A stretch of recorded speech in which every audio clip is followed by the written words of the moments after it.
Sweden, yes. Sweden. It prays for, pays for, and partakes in its own national suicide with such diligence, esprit, and dedication, there seems little that anyone can do to stop it. Sweden is a willing international toilet.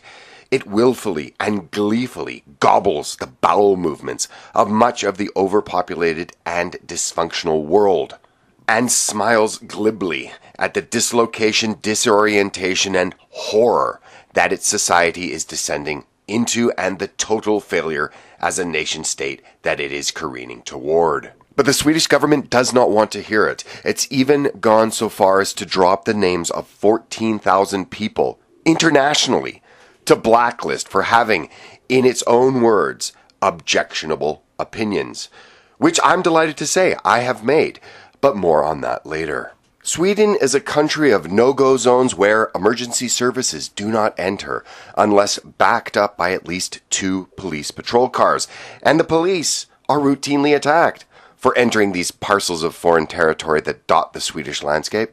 And in what could be a touch of the surreal, Sweden has become a country where hand grenades are regularly tossed around by criminals, and between 2015 and 2016, the number of grenades used in Swedish cities went from 10 to 27, or a year-on-year increase of 170%. And the police in Sweden state that the trend stands out among comparable countries without an ongoing war. Sweden, however, is committed, and echoing Canada's Prime Minister, the former substitute drama teacher and part-time ski instructor Justin Trudeau, the Swedish government has continually explained to their native population how they have no culture and that they can only be enriched by those coming to live in their country on state handouts. Of the 163,000 migrants that arrived in 2015, only 500 have found work, with the remainder 162,500 living on state handouts. That says nothing for the hundreds of thousands of others that have arrived pre- and post-2015. But again, none of this matters to Sweden. Take, for example, the Syrian migrants alone that have arrived into the country to date, which number 318,000 persons. And this number doesn't include any of the other migrant groups that have arrived in the country to live on handouts. And this is only the Syrians again, but they will cost 19% of the entire national budget of Sweden, or $18.6 billion in 2017. That's just a little over $58,490 per migrant per year. For reference, the average Swedish household disposable income is about $28,859 per year. And how is Sweden paying for all of this? That's right, by borrowing. Sweden is borrowing to add vibrant cultural diversity that bequeaths its citizens no-go zones, increased crime of all kinds, as well as such delightful enrichment, such as grenades being hurled in their cities throughout the country. And by far, the greatest and best known intercultural exchange that never keeps on giving, and that has been brought to Sweden, is the explosion of sexual assault and rape. Child rape, gang rape, rape. Sweden is now the rape capital of Europe. Rape and Sweden go together like a horse and carriage, and when migrants rape, they are seldom punished or even deported. Many times, a rape is seen by the courts in Sweden as a cultural misunderstanding. So tolerant.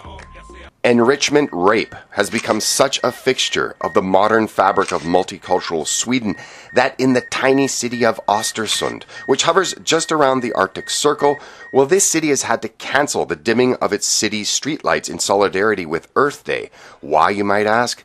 Well, because migrants are raping women, and it has made the streets of this tiny little town too dangerous to have the street lights dimmed. Not to worry, however, because the Swedish police are, of course, on the job and valiantly handing out Don't Touch Me bracelets at festivals that have had high instances of sexual assault, as well as the newly imported Arab rape game, Taharoush, that sees cultural enrichers surround their prey in layers of men and take turns violating them. And in coordination with the police, the political class is stepping up its efforts. In fact, the political party, the Swedish Feminist Initiative, with aspirations to enter parliament next year, has a platform that calls for absolute freedom of immigration, and its Ugandan leader, Victoria Kawesa, is against the deportation of foreign murderers and rapists because there's nowhere to deport white ethnic Swedes should they commit a crime. And this brings me to the national Swedish Twitter account, @Sweden. It claims to be a platform that supports the idea of free speech and democracy and invites opinions and debates. However, some 14,000 users have been placed on the account's blacklist, entirely unable to participate in the very benefits it boasts. And wouldn't you know it, I too was placed on that blacklist, probably as some of my videos about the impending failed state that Sweden is heading toward, and their enjoyment and their lust to sacrifice thousands of their children upon the altar of multiculturalism goes against their narrative and push for societal suicide. And I actually do wear this as a badge of honor. Thank you, Sweden. In fact, the only person or group that I do know of that was placed on the blacklist and then was rescinded was the Israeli Ministry of Foreign Affairs. Until there was a public outcry, that is, of the censorship, and everyone was then unblocked. Sweden at this point no longer should be laughed at, derided, or ridiculed. It needs to be observed as a country that has gone mad and is seeking its own destruction. It is a cautionary warning. And as the country becomes racked in violence, no-go zones, crime, and the rapes of Swedish women and children explode in number, what do Swedish women and feminists concern themselves with? Yes, that's right. Running around the streets of Stockholm pretending they are horses to fight what they see as the patriarchy of historical statues of mounted men. As the country burns around them and their fellow countrywomen are encouraging the importation of a real rape culture, Swedish feminists whinny and gallop through the streets to fight statue patriarchy. Keep an eye on Sweden. It is a blueprint of a society in transition and racing toward the bottom. Thanks for watching. If you like this video, please consider subscribing. Also follow Black Pigeon on the usual social media and check out the website blackpigeonspeaks.com for more interesting information like this.